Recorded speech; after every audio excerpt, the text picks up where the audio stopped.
Hello students, in the previous video you learned introduction and historical view of micro and macroeconomics. Today we will be learn meaning, definition and scope of microeconomics. Now see the textbook. Meaning of microeconomics.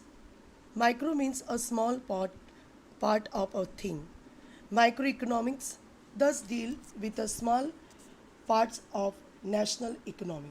It studies the economic actions and behavior of individual units such as an individual consumer, individual producer or a firm, the price of a particular commodity or a factor, etc.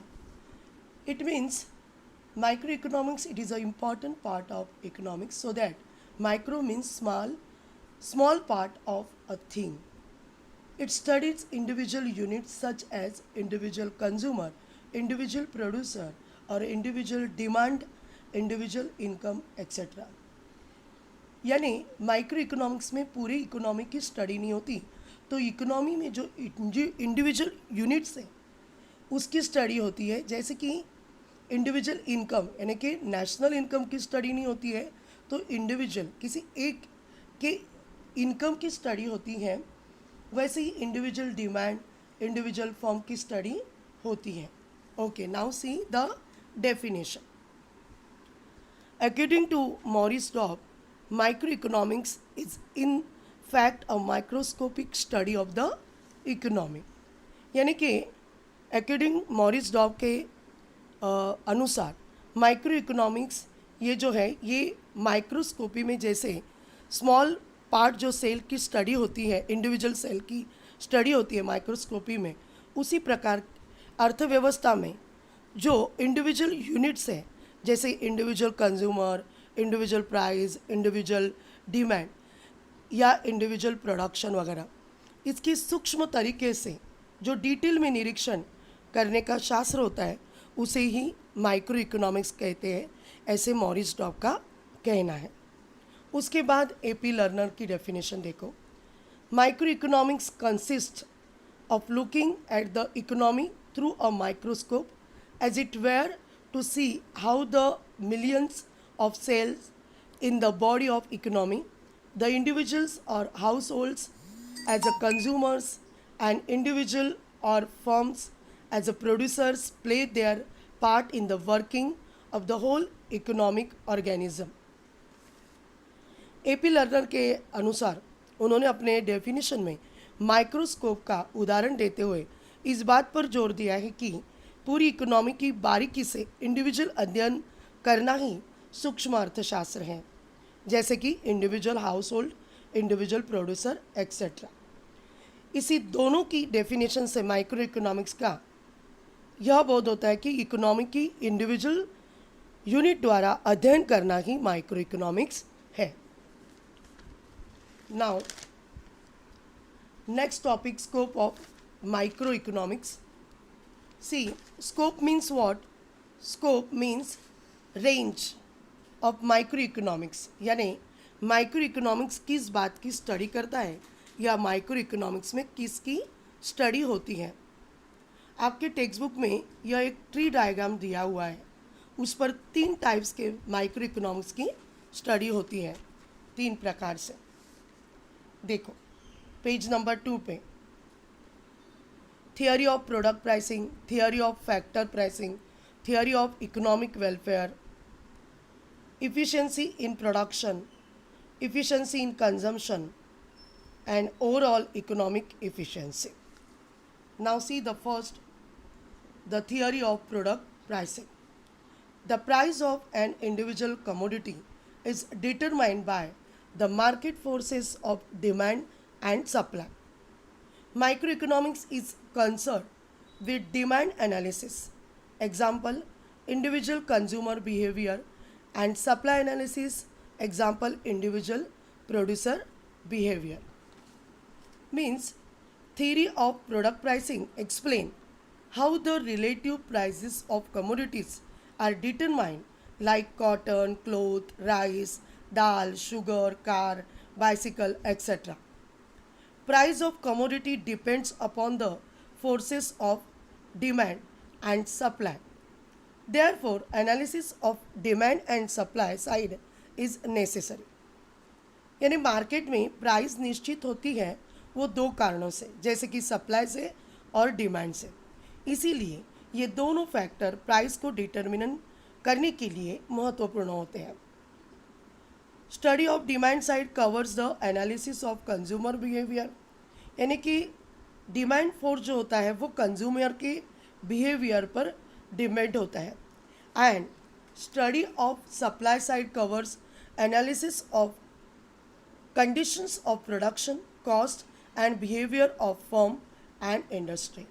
तो supply जो होता है वो production की condition, production की cost और firm का behaviour जो होता है उस पर सप्लाई का फोर्स होता है। और इसी प्रकार से डिमांड एंड सप्लाई दोनों फोर्स जो होते हैं वो प्राइस को डिटर्मिनेट करते हैं मार्केट में। दूसरा जो है theory of factor pricing. In micro economics, land, labour, capital and entrepreneur are the factors that contribute to the production process. Microeconomics helps in determining the factor rewards for land, labor, capital and entrepreneur in the form of rent, wages, interest and profit respectively.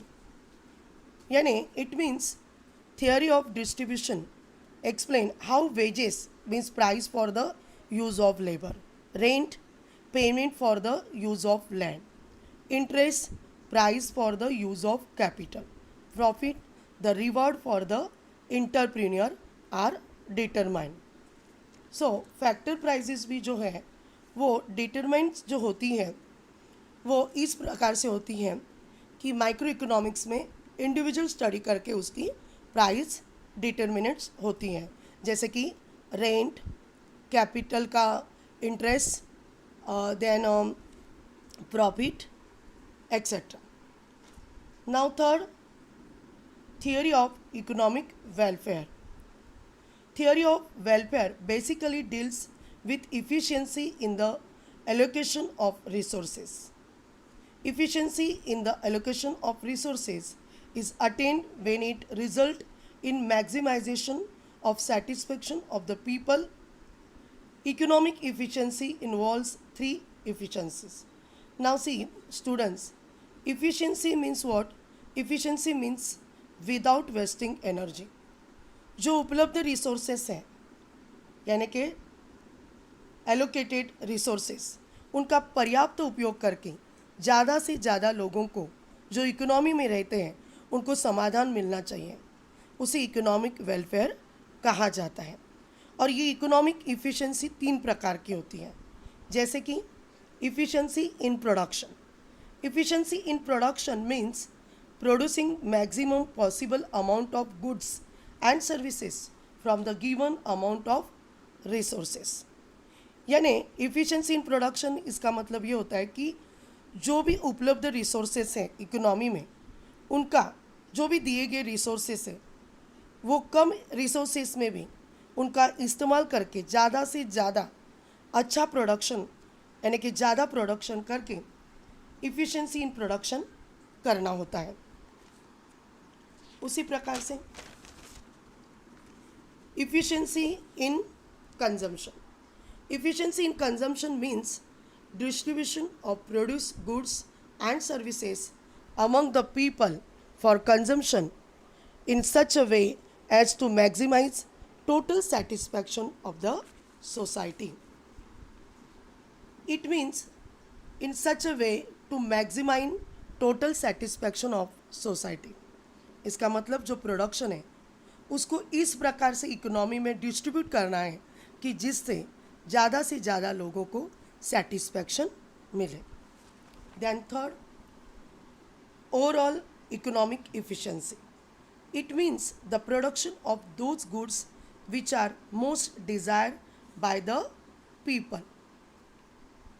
जो लोगों की पसंद या demand है उसी goods और services को production करके लोगों को ज़्यादा से ज़्यादा सेटिस्फेक्शन देना ही ओवरऑल इकोनॉमिक एफिशिएंसी होती है।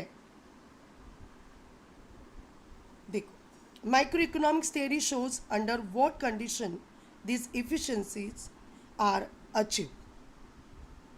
यहाँ पे माइक्रो इकोनॉमिक्स थियरी जो दिखाती है, जो कंडीशन है वो उसने यानी माइक्रो इकोनॉमिक्स में अचीव की है। माइक्रो इकोनॉमिक्स की जो थियरी है वो प्राइस थियरी है। Thus, the focus of microeconomics is mainly confined to price theory and resource allocation. It does not study the aggregates relating to the whole economy. जैसे कि micro economics जो resources होती है allocated की हुई उस पर ज़्यादा फोकस करती हैं, और यहाँ होल इकोनॉमी की स्टडी नहीं होती है, यहाँ पे केवल इंडिविजुअल यूनिट की स्टडी होती है। आगे देखो, it does not study the aggregates relating to the whole economy. This approach does not study national economic problems such as unemployment, poverty, inequality of income, etc. Theory of growth, theory of business cycle, monetary and fiscal policy, etc. are beyond the limits of microeconomics. यानी micro economics में unemployment, poverty, inequality of income की स्टडी नहीं होती है, so it's scope is limited compare to that of macro economics. So, student, today we learn definition and scope of microeconomics. So, it is important for exam. So, learn and write the definition and scope of microeconomics in your notebook.